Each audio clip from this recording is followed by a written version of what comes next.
Tonight on CBC Vancouver News. Gurdwara shooting fallout. There needs to be action taken to protect the Canadian Sikh communities. Simple as that. Fears around community safety after a prominent Sikh leader is killed in Surrey. Plus, Uber Eats apologizes. We're owed about $3,500. It's a big chunk of change. A Vancouver cafe owner's warning to others in the industry. And could your next big gig be in Point Roberts, the American city desperate for BC workers? This is CBC Vancouver News.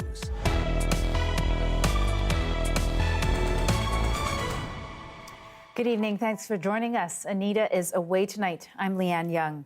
The Sikh community in BC is still reeling following the shooting death of a local Gurdwara president. As our Premji reports, the community is reflecting on who he was and why some are now concerned for their own safety. We are Sikh and we are proud. Lessons 12-year-old Reet Gill says she learned from Hardeep Singh Niger before he died. He helped our community rise. He did a lot for the community. Niger was shot dead in a car in the parking lot of the Guru Nanak Gurdwara in Surrey Sunday night. We lost a gem of our community. A close associate of his, Gurpatwan Singh Panu, told the Canadian press Niger received threats because of his support for a separate Sikh state in India called Khalistan. CBC has reached out to Panu but has not been able to independently verify this. Many Sikhs have long advocated for the establishment of Khalistan, saying Sikhs face discrimination and oppression in Hindu-majority India. Indian authorities deny those allegations. In 2016, CBC News reported that the government of India was seeking Niger's extradition from Canada on charges related to extremism. Niger maintained his innocence at the time. In a meeting Monday, those supporting Niger and Khalistan expressed a fear for their own safety. It was made clear that the CSIS have spoken to several community figures and Sikh activists here in Canada about an ongoing threat that is posed to their lives.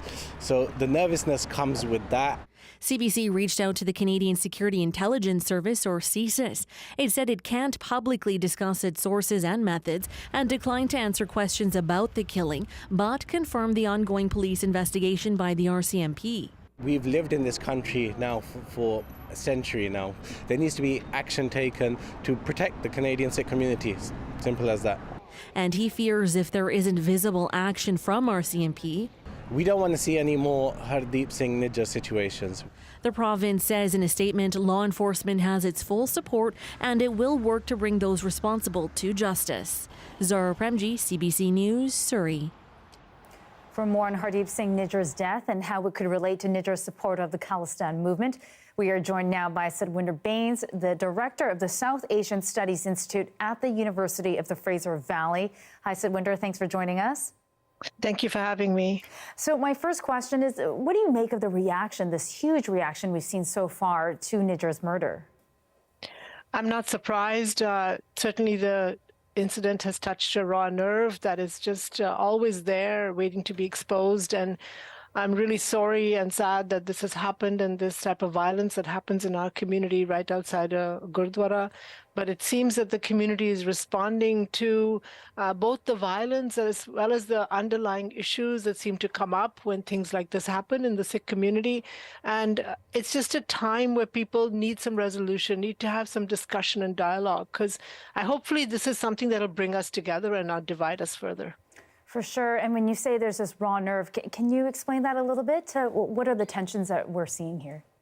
Well, in the diaspora, we are, as you know, the South Asian community, the Sikh community has been very invested in India and Punjab, in the politics and the economy and the social connections that we have with that province.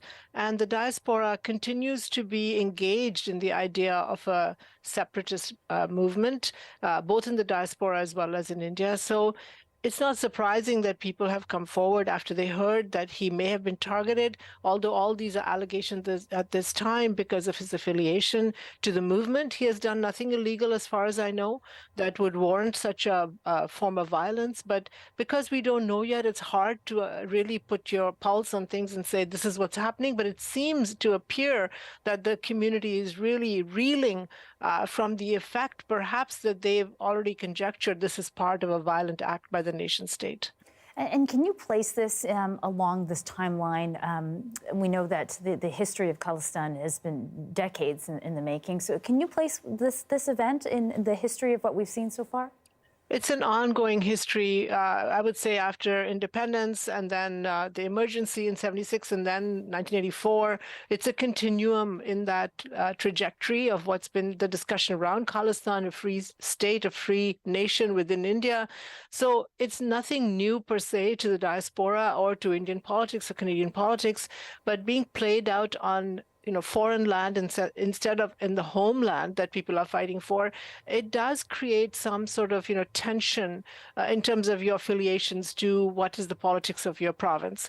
So I think there are people on both sides. There are people in the middle. There are people who are hoping to have better discourse, who want to have dialogue, others who are fearful, others who don't want to discuss this, people who vilify as well as embrace the cause. So, there's so many opinions to this issue. And today, we may be at a point, perhaps, as you suggest, in this trajectory, this moment of reckoning, a moment to sit down and discuss this with all parties so that we can come to some sort of resolution. Right. At the end of the day, the hope is that it brings us together. Thank you so much, Swinder Baines, for taking that time. Swinder Baines from the University of the Fraser Valley. The trial of a man accused of killing a Burnaby teenager continued in Vancouver today with testimony from a police lab worker. It's the first time someone from the RCMP confirmed DNA was recovered from the 13-year-old's body. John Hernandez has more from the first-degree murder trial of Ibraham Ali. And a warning, some viewers may find the details disturbing. The picture of how DNA evidence will factor into the Crown's case against Ibrahim Ali is getting clearer. Today, the second forensic witness continued his testimony in Vancouver, discussing physical evidence obtained from the young girl who was found dead in Burnaby Central Park in 2017. Jeremy Fenn, a search technologist at the RCMP's forensic lab, told the jury he received several body swabs taken from the 13-year-old victim just days after her body was discovered. Fenn testified the samples were kept secure and that the lab equipment was decontaminated before he analyzed them. He said he found sperm cells in 2 of the samples, which he then sent in for further DNA analysis. He said he analyzed more samples related to the case in 2021 with similar findings. The discovery aligns with previous testimony from the pathologist who performed the autopsy on the victim.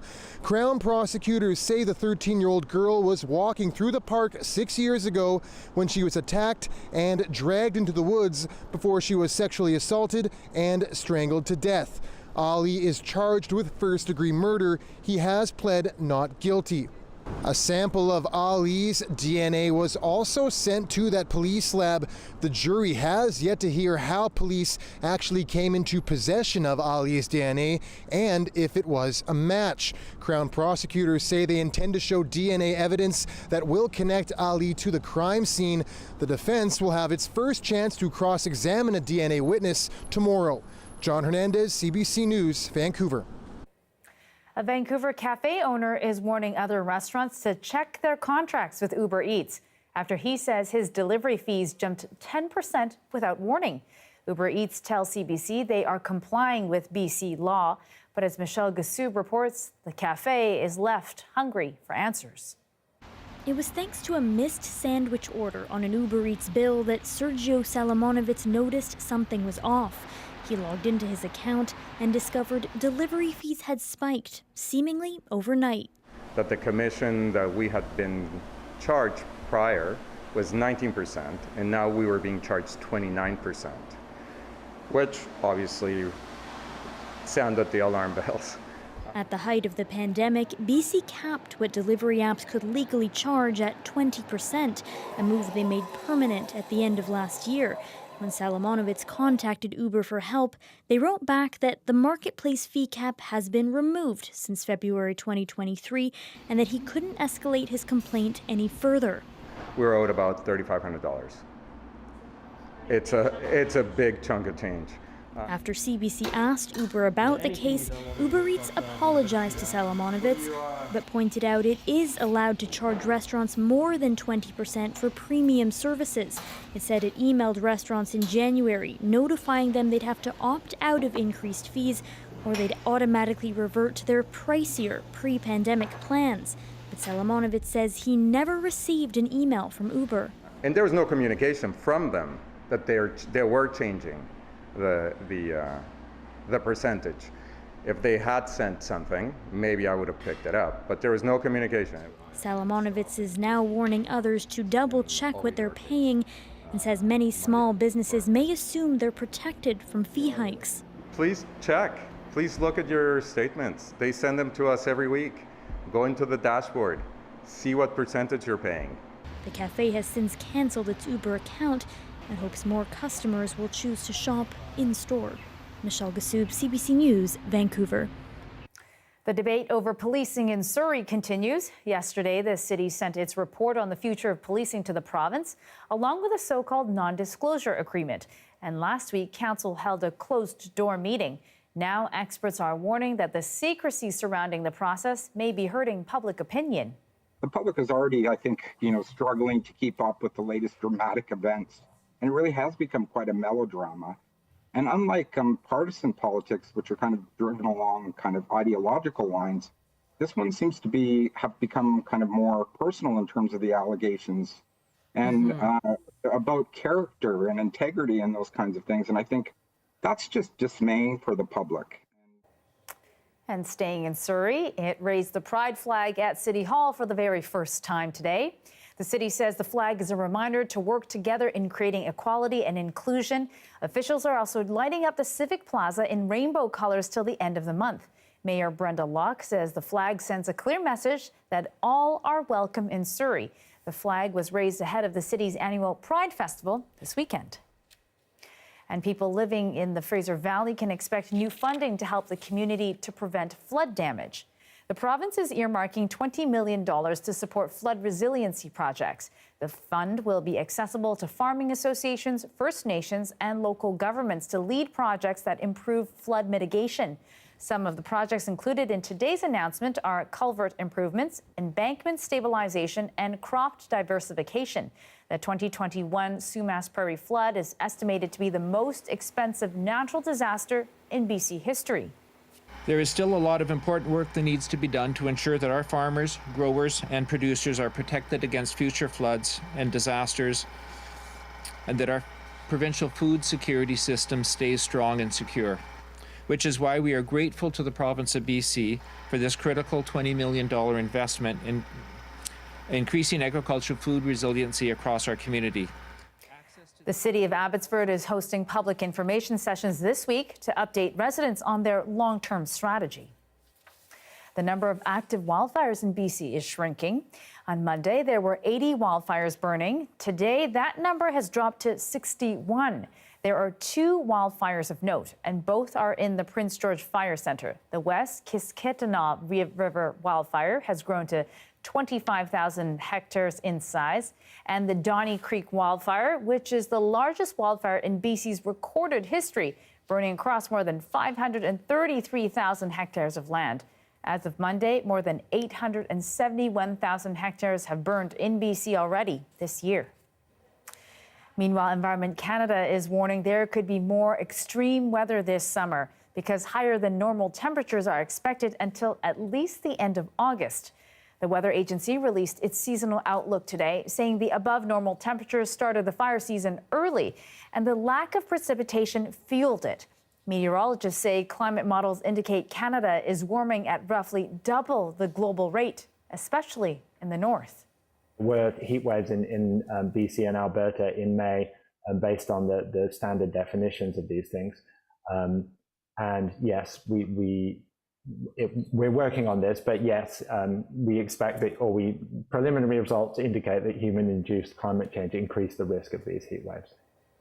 The agency is urging Canadians to monitor weather forecasts regularly, to take all alerts seriously, and to have an emergency plan in place.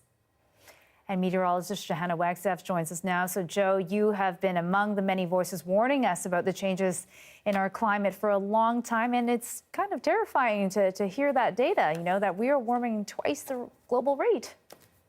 Yeah, you said it, Lien. And to listen in to that presentation this morning from Environment and Climate Change Canada, you know, we know that the seasonal outlook is hot and dry, but it was interesting to hear from the warning preparedness meteorologist that our story for summer 2023 really started back in fall 2022. Last fall, we had that extended drought and those hot temperatures, and that really beget the drought that we then saw in May. Exceptionally warm and dry conditions just last month that set the stage for our wildfires. This is really part of what's feeding into such a hot and dry forecast. Let me show you that seasonal outlook. I've put it out for the entire country, and you can see the darker the red, the higher confidence we have that we're looking at an above normal temperature anomaly for the next 3 months. There are very few exceptions across the entire country with high confidence for much of British Columbia. And yeah, as you said, Lien, one of the big takeaways was that for individuals, communities, and decision makers, we have to take this data for the next 3 months and plan for more heat waves, wildfires, smoke, and possibly more evacuations. Unfortunately, the dice are stacked that way. I also thought it was interesting that the research scientist Nathan Gillett was such a big part of that. This was the first environment and climate change sort of presentation I've seen with that much weight put on an emphasis put on climate change being such a big factor to the events that we will continue to see.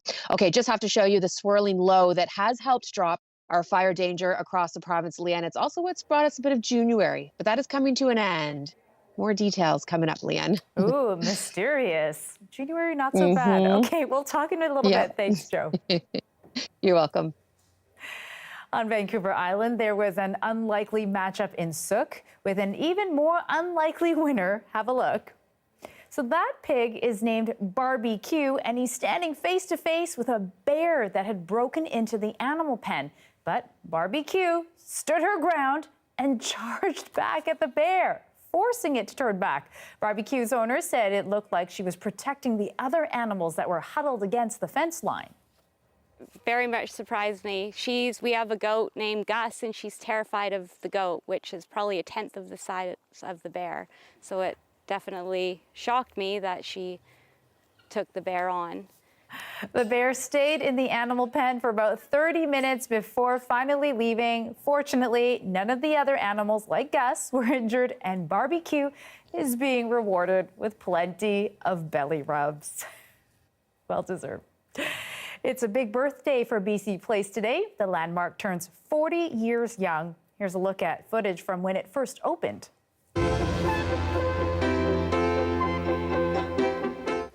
BC Place opened June 19th, 1983, built just ahead of Expo 86, and it remains Western Canada's largest multi-purpose event venue, like live sports with the BC Lions and Vancouver Whitecaps, packed concerts with music legends like David Bowie and Elton John right there, and the closing and opening ceremonies for the 2010 Winter Olympic and Paralympic Games. All eyes will be back on BC Place as Vancouver hosts the 2026 FIFA World Cup. It's a U.S. community apparently in need of Canadian workers. Up next, why some in Point Roberts are calling on the U.S. government to reduce the barriers for people on this side of the border. That story's next.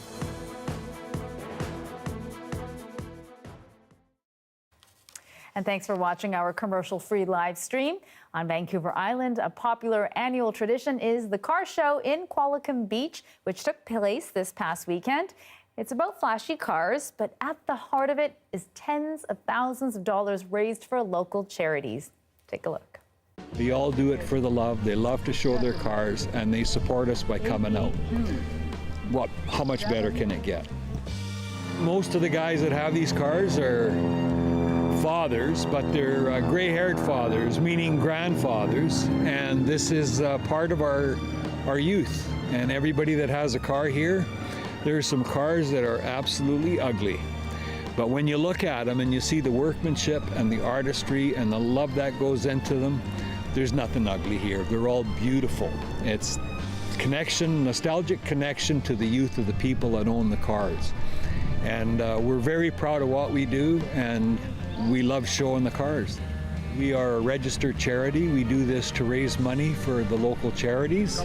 We all, Father's Day is a big event, and to be able to have these people represented at Father's Day when wives and the fathers come out with their children, and sometimes the grandfathers and their kids and their grandkids come out.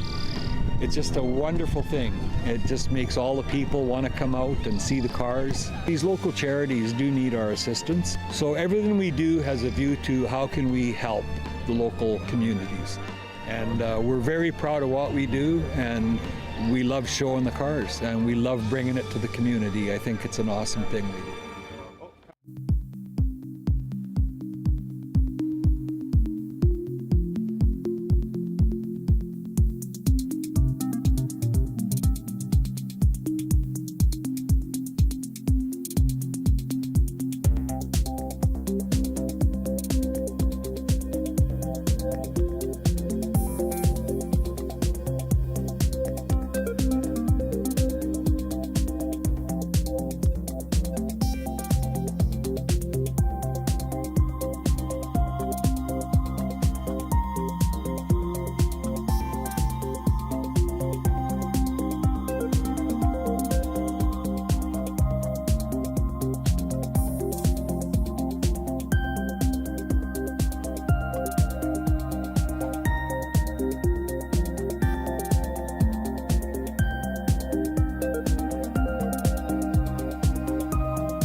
Welcome back. The isolated American community of Point Roberts is hoping Canadians could be the answer to their staffing woes. The border town sits just south of Tsawwassen, cut off from the U.S. mainland, and the community is trying to recover economically following the pandemic, but it is having trouble finding enough staff. For more on this, I am joined live by Brian Calder. He's the president of the Point Roberts Chamber of Commerce. Hi, Brian. So, Brian, we know that the pandemic hit Point Roberts businesses hard. So what's the staffing situation like right now there? Well, we've never recovered. And what brought me to write to Joe Biden, the president, was he said that the economic recovery had hit every place in the United States. I voted for him and I'll vote for him again. But that statement is not correct. We are in dire straits. We did never recover like other areas have throughout North America, thankfully, economically from COVID. And us lockdown being isolated was absolutely uniquely negative to us, and it continues to this day. Right, and you're looking for Canadian workers now. What are some of the jobs you're hoping Canadians will fill? Well, they're part-time service commercial in the main. Some are full-time for the summer season, because historically we've gone from our 1,000, 1,200 people, resident citizens, permanent, to 5,000 in our summer season. And so that's that's like 4 times your existing population to accommodate who are coming down boating, water, sport, recreation, and so forth. And so we have a big surge need for employees. And prior to, like in 2018 and 19, many of them lived here and didn't have to commute from Blaine or Bellingham.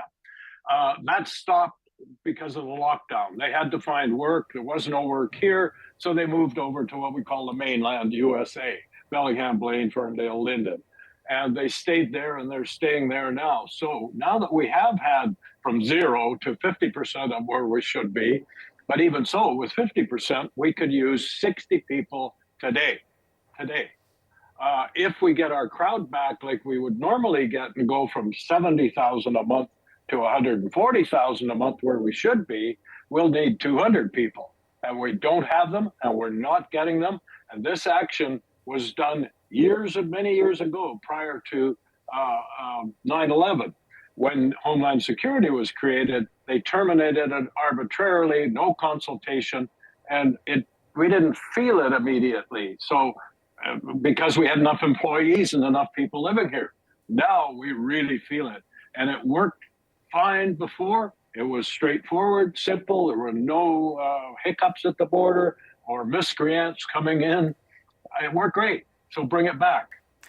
Right, and you sent an open letter about this. We've only got about 15 seconds left. So can you tell me very quickly, what is it exactly you're asking the government for? Bring back the old program initially that we used to have. It worked great. We need it desperately now, where war survival's at stake. It's bad here, economically, very bad. Okay, Brian, I'm sorry to hear that, and hopefully things do change in your favor. Thank you so much for joining me today. Brian Calder, the president of the Point Roberts Chamber of Commerce. Thank you very much. Less than 40 hours of air left as the U.S. Coast Guard works around the clock to find a missing submersible. Its passengers are running out of time. More from the waters off of St. John's next.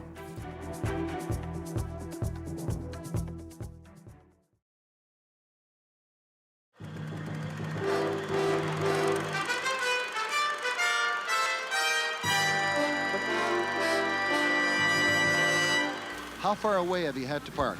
Oh, just a couple blocks, not very far at all. Is it jammed up downtown right now, or it doesn't seem to be that much traffic? No, it wasn't too bad at all. You think most people got here early? I think so, yeah. Take advantage of it. Yeah, take a look around. Okay, thank you. The traffic problems just weren't there going in. Many people didn't seem to mind the long walk, including the hike across the Cambie Street Bridge. And once inside, the long walk was largely forgotten.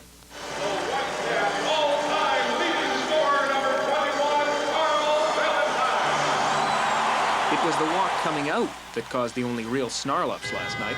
What you're seeing is Cambie Street, just before 10 o'clock. The crowd is beginning to spill out onto the street. 10 minutes later now, police have squeezed the traffic flow to 2 lanes from 4, giving pedestrians a bigger place to walk. But it's not enough. The 2 lanes for cars suddenly become no lanes.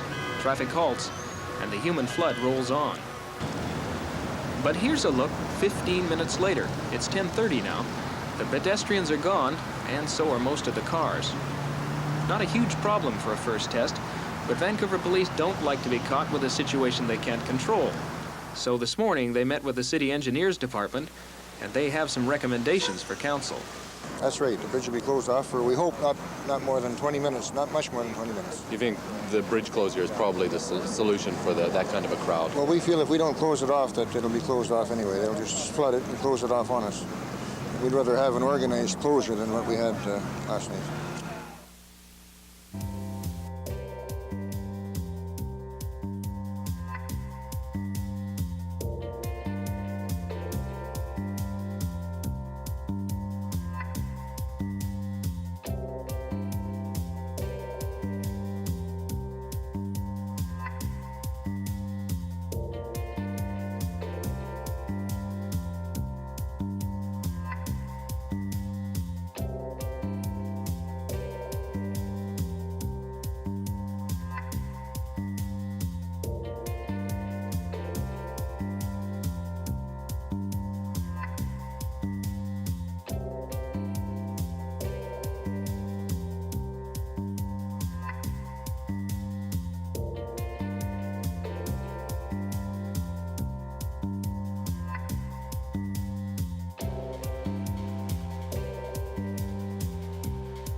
The clock is ticking as crews continue to desperately search for 5 people lost deep underwater.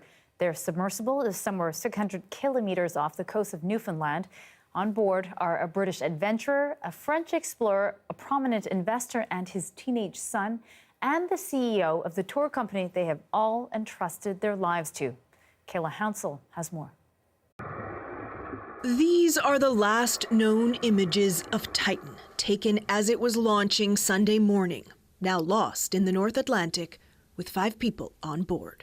In the dark, they're shivering cold, and they are having to control their breathing to breathe as little as possible, to rest. But no one knows where they are. They were headed for the Titanic wreck, 685 kilometers south of St. John's. An extensive and complex search has been underway since the Titan lost all communication with the ship that launched it. To date, those search efforts have not yielded any results. More aircraft, U.S. and Canadian, are arriving in St. John's to help. But they're searching for a capsule, just 7 meters long and under 3 meters high, around the size of a minivan, and possibly 4,000 meters below the surface. If you were to find the submersible at this moment, would that give you enough time to save these 5 people on board? Yeah, I don't know the answer to that question. What I will tell you is we will do everything in our power to effect a rescue. The Titan set out with an estimated 96 hours of air. As of mid-afternoon, there were around 40 hours left. CBS correspondent David Pogue made the same voyage last year, among those bolted inside the Titan from the outside. You do sign quite a waiver. It is paragraph after paragraph, literally outlining all the ways that you could die. Hi, my name is Stockton Rush. I'm the CEO and founder of OceanGate. The sub's owner is among those lost at sea. In a breach of contract lawsuit, the company's former director of marine operations claimed he was fired after raising concerns about the sub's safety. Rush previously said passengers knew the risks. Also on board this time, British billionaire Hamish Harding, French explorer Paul-Henri Nargeolet, and Pakistani businessman Shahzada Dawood and his son. At this point, families need to prepare themselves for bad news. And Thomas Degla now delves into the sheer scope of the challenge facing the search and rescue teams, because even if they find the submersible, if it's down in the deep, there aren't many options. In the depths of the Atlantic, it's pitch black. The weather out there, freezing cold. Crews searching for that missing sub face an almost unthinkable challenge. So that's a big area to search when you're looking for something as small as this. David Russell would know. He led the British Navy's failed efforts in 2000 to rescue survivors aboard the sunken Russian submarine, the Kursk. We have the equipment to bring those men to the surface. And was even portrayed by actor Colin Firth in a movie about the mission. Mother of God, we've lost the submarine. Sometimes you just have to attach a big cable and winch the darn thing up. But it's a really difficult task, whatever they do. Crews face long odds, even with the military aircraft flying over the ocean surface and the sonar buoys they're deploying to monitor underwater. These ones were used in the search for Malaysian Airlines Flight 370, still missing. Here, we're trying to bring equipment together in hours, what typically takes days and weeks to get to the location. Consider the size of the area searched so far, about 20,000 square kilometers. That's bigger than Lake Ontario. Crews are focusing on the surface, but also the depths of the Atlantic. The Titan submersible is designed to dive 4,000 meters, or more than 7 times the height of the CN Tower. I think it was going to be almost impossible to effect a sub-to-sub rescue. On that day, a Canadian Coast Guard ship... There's still some hope. 50 years ago, the Canadian Coast Guard ship John Cabot helped to rescue the Pisces 3 submersible. The crew was saved with only 12 minutes of oxygen to spare. We know more about the moon surface than the bottom of the ocean because we just haven't surveyed it. So that's a big issue. There's no telling what obstacles crews may encounter. To find the Titanic, it took more than 70 years. Thomas Dagler, CBC News, Toronto.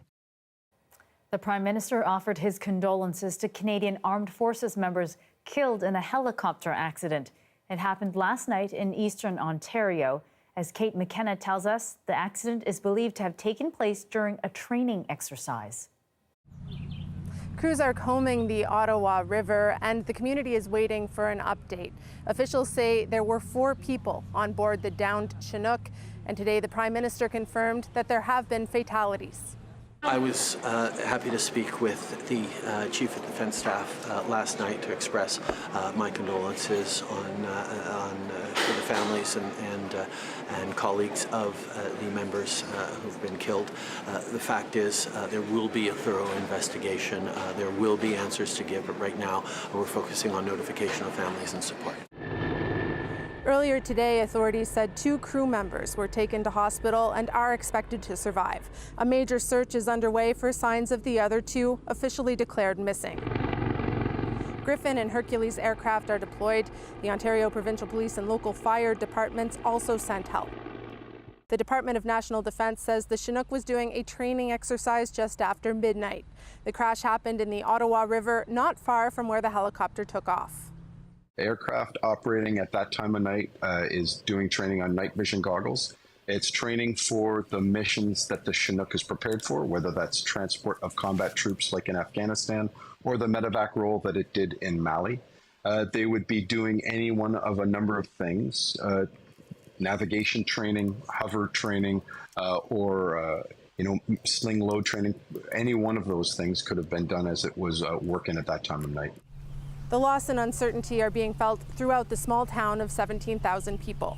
It's a very emotional day for us here in Petawawa.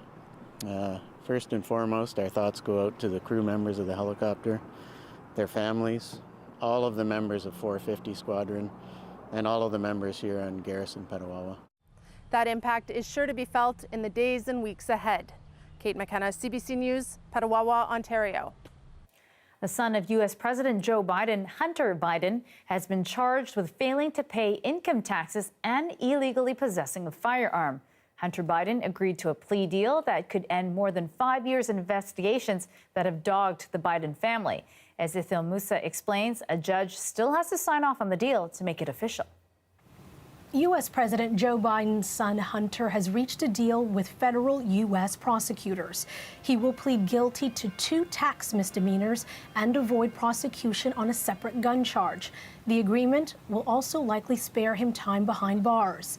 Hunter Biden has long been the focus of attacks by former President Donald Trump and his Republican allies, who have questioned Biden's business activities in foreign countries dating to when Biden's father was vice president. Hunter Biden has openly acknowledged struggling with addiction following the 2015 death of his brother Beau. And in a statement, his lawyer said Biden believes it's important to take responsibility for mistakes made during a period of turmoil and addiction in his life. The agreement must still be approved by a federal judge. Hunter Biden will appear in a federal court in the coming days. Ithil Musa, CBC News, Washington. Tenants across the country are being squeezed by high rental prices. But over the past 4 years, the largest increase in average rent has been in London, Ontario. Philippe de Montigny tells us why and what's being done about it. Jonathan Sanderson has been renting the same apartment for 23 years. He's now at risk of losing his home. I am stuck, so if anything happens to my apartment, I'm on ODSP. That money can only do so much. He receives about $1,200 a month from Ontario's Disability Support Program. But in London, rent alone averages to more than $1,700, an 83% jump over the past 4 years. That increase far outpaces any other Canadian city. Rent's unaffordable with the extremely high rents outside of the range of ODSP. It's just like it would be impossible. But how did it get so bad so fast? For one, London's population is booming, beefing up rental demand. International students made up a good chunk of the city's 3% growth last year. And despite higher interest rates, this mortgage broker says buyers are still coming from the GTA to pick up rental properties. It might cost me more to buy a rental property. It might cost me more to carry that property, but I could charge a lot more as well. According to Statistics Canada, real estate investors now own about a third of all housing in London. That is to make money on the backs of the people who live in those properties. This tenants advocacy group says this is crowding out first-time homebuyers who end up renting for longer and basically paying their landlord's mortgage. It's like pouring gas on an already raging inferno. What's more, new construction just isn't keeping up with the population boom. What we're facing is an issue where the demand is drastically outstripping the supply, and that's increasing on an exponential rate. This London MP says the city should explore new ways to get more units into the rental market. In Toronto, for instance, homeowners can now turn their houses into a multiplex. We're going to have to need every single tool that's in our pocket. If it's something that is working in other cities, I think that's something that could also be considered in London. The federal government has pledged $4 billion to build 100,000 new units across Canada by 2027, but due to the nature of projects and approvals, it can't say how many, if any, will be allocated to this region. Philippe de Montigny, CBC News, London. A former Quebec judge will lead a review examining how a group within the Catholic Church handled accusations of sexual abuse by a priest in Canada's Arctic. The alleged incidents are decades old, and the retired priest now lives in France. Juanita Taylor spoke to some who aren't satisfied that he's never faced charges in court. Now in his 90s, Johannes Rivoire is living in Lyon, France, retired and free. We are not just saying that we are victims. It happened. Steve Mapsalak alleges Rivoire abused him when he was 13 years old in Nauyet, Nunavut. 3 others have also accused Rivoire of sexual assault when he was a priest in the territory. Those charges were stayed, and he denies any wrongdoings. Now, at 66 years old, Mapsalak says that he is anxious for the church to take accountability. I mean, we are suffering. 3 oblate groups are launching the independent review into how they handled the allegations against Rivoire. Retired Quebec Judge Andre Denis will lead the commission, and the oblates say he will be privy to all documents in Canada and in France. We trust that Justice Denis will provide a thorough report, and as I said, an objective report seeking the truth. Mapsalak and other Inuit went to France last fall to meet with the oblates and to pressure the French government to extradite Rivoire, which it refused. This advocate, who is helping Mapsalak and others, says she doesn't trust the process. Another commission? Wow. I mean, it's a very old technique that they use. It's kind of smokescreen. They have to stall time to, we're just waiting for Rivoire to die. Anne Barrett Doyle, who runs an online library on Catholic clergy abuse, says the number of independent reviews by the church is growing. So their purpose is to have a limited admission of that while actually not opening themselves up to civil liability or, God forbid, criminal action by prosecutors. I really have come to believe that there's no reconciliation without truth. The review looking into the allegations against Rivoire should be completed by April 1st, 2024. Juanita Taylor, CBC News, Yellowknife. If you're hoping to score a cheap vacation, you may need to hunt harder than before. As Canadian Airlines consolidate, some customers worry the days of travel deals could be done. That story after the break.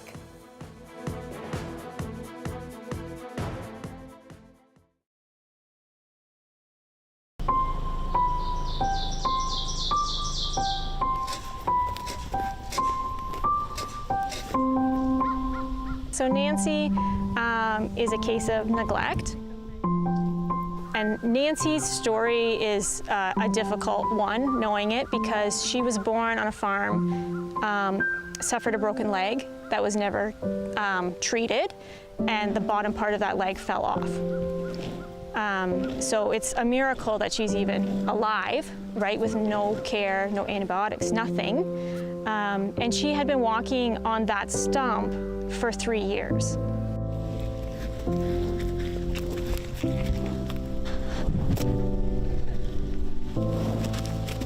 The rescue that brought her in, Cedar Row Farm Sanctuary, noticed like she really could benefit from a prosthetic. So she went to Possibility, which is in Ontario, and got fitted for a prosthetic. And she's kind of in that break-in period of learning how to use her prosthetic, but she's getting along pretty well right now, and she seems much more comfortable walking, you know, with equal leg lengths. We've both always been animal lovers and involved in dog rescue, and we just kind of saw the need for more safe housing for farm animals. And it just was a natural progression. Once we started with the chickens, it just kept growing and growing. We started in Ontario and we moved a year later, less than a year later, to New Brunswick. We were looking for a place that didn't have very many farm sanctuaries. There's a lot in Ontario, and it seemed like there was a need here for more farm animal rescues. This property was operating as a golf course for, I believe, over 30 years. For us, it was the perfect property because of all the cleared land, and it had a large storage building that would work good for our barn. It was an excellent opportunity to have a nice grass fields for the animals. Person duck, so she'll run from Tim. It's difficult. It is difficult. There's a lot of grief in this work. There's a lot of frustration at times. It's rewarding work, right? Because we know we're able to help and to be there in the most important times, especially with end-of-life care. In the fall and early winter, we had a lot of losses here, and it definitely felt like that kind of work at the time. Sometimes it feels like a nursery when there's a lot of babies, you know, so. Obviously, we can't save every animal out there, but we would like to save as many as possible. And we cannot do this alone, so we really need the help of the community in the way of volunteers. We have some privilege, and I feel like it's our responsibility to use it in a positive way.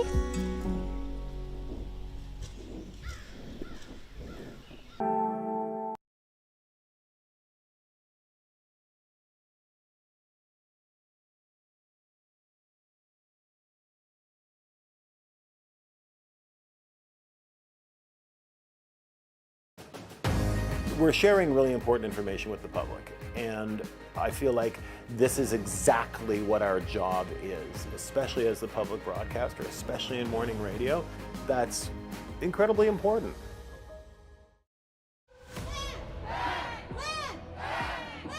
Land Back is a CBC original podcast where we uncover land theft in Canada and look at how Indigenous people are taking it all back. And that's what empowered nations and empowered people to just literally steal land. This is a consequence of your actions. And it's time to give land back. Land Back is out now on CBC Listen or wherever you get your podcasts.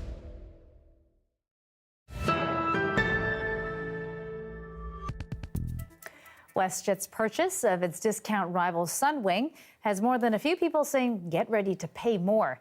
The airline quickly shut down Sunwing and is merging it with its own schedule. And it's looking to do the same with its low-cost brand Swoop. As Sophia Harris reports, many travelers fear routes will soon disappear and prices will take off. Amber Murray loves taking her family on trips. She said the vacations were affordable because she got cheap flights with ultra-low-cost carrier Swoop. $99 to Las Vegas, $149 to go to Cancun. But she worries about future travel now that WestJet plans to fold Swoop into its main operation. My fear is that those vacations will stop. It's not going to be affordable anymore. WestJet is also integrating Sunwing Airlines, a discount leisure carrier it purchased in May. Of course, it's good news. WestJet CEO says there's nothing to worry about for Swoop or Sunwing passengers, because Sunwing vacations will remain intact and low-cost Sunwing and Swoop-type fares will be available on various seats across WestJet's entire fleet. Nothing is lost. It's actually broadened, because instead of selling super low fares on 16 airplanes, we're going to sell super low fares on 180 airplanes. But Murray isn't convinced. I don't believe it. and neither does this travel writer.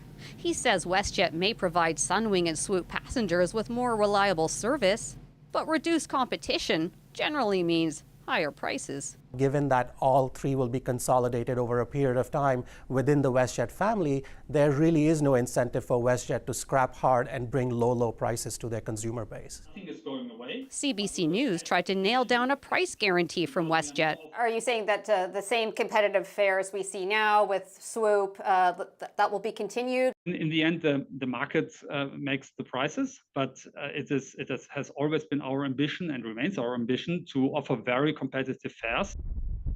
So it's still up in the air whether we'll see the same deals. WestJet plans to integrate Swoop by the end of October. Sunwing's amalgamation won't begin until next year. Sophia Harris, CBC News, Toronto.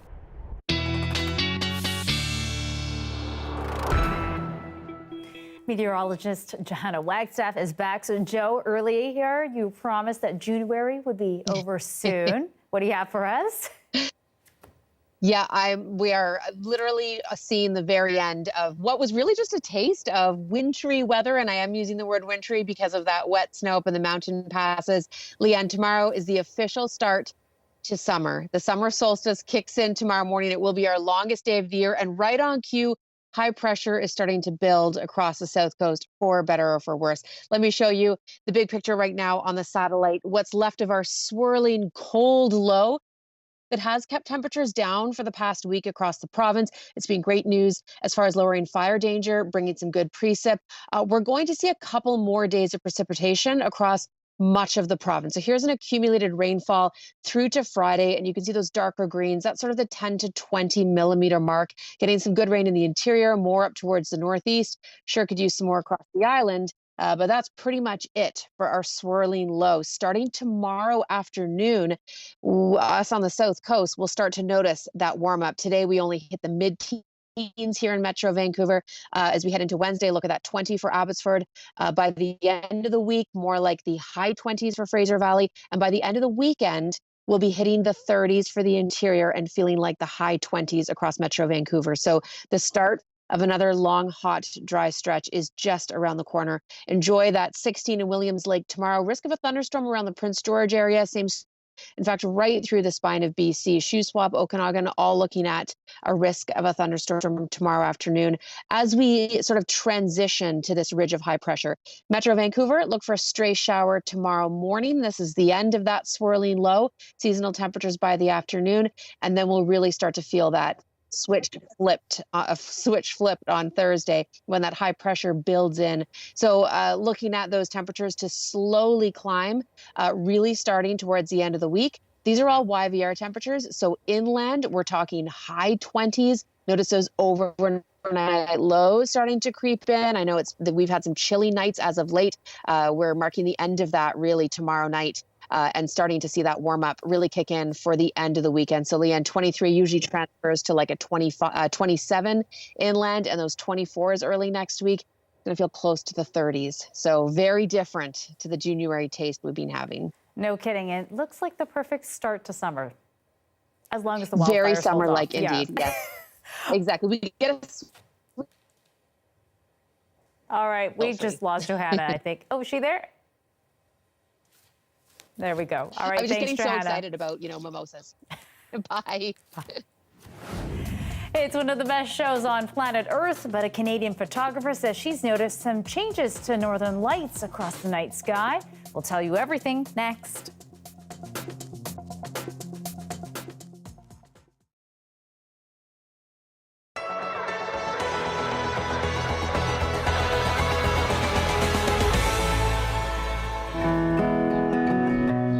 Brian Gallagher has been organizing and performing at open mic nights at Studio 77 for a couple of years. He says the event has a special feeling to it. The open mic night here at Studio 77 is very much a throwback to those 60s and 70s coffee houses where people get up, play their songs. The cafe's owner started the free concerts during the pandemic. Now, they're happening 4 days a week and sometimes feature full bands. From the point of view of my joie de vivre and my enjoyment, absolutely, this is my life. I'm here every single time. I know every single musician. We're like a family here. But not everyone shares Epstein's enthusiasm. The city says it's received 2 complaints.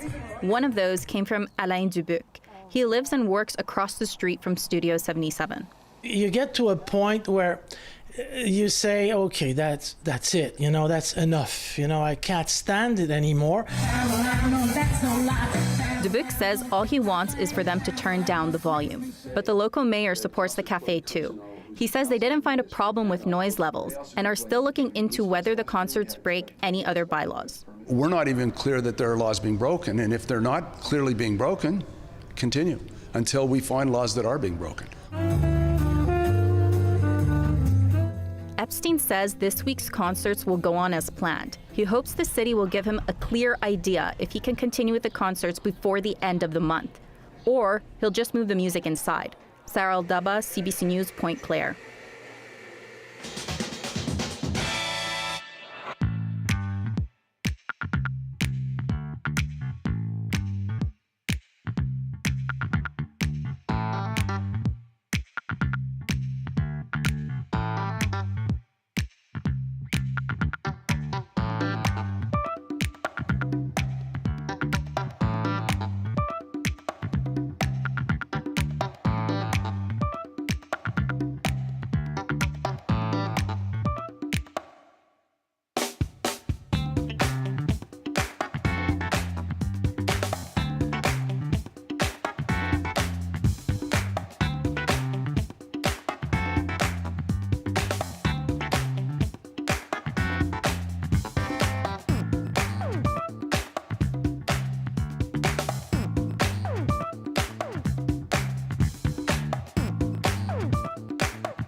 Hi, I'm Amy Bell, and here's what's in your CBC Vancouver inbox.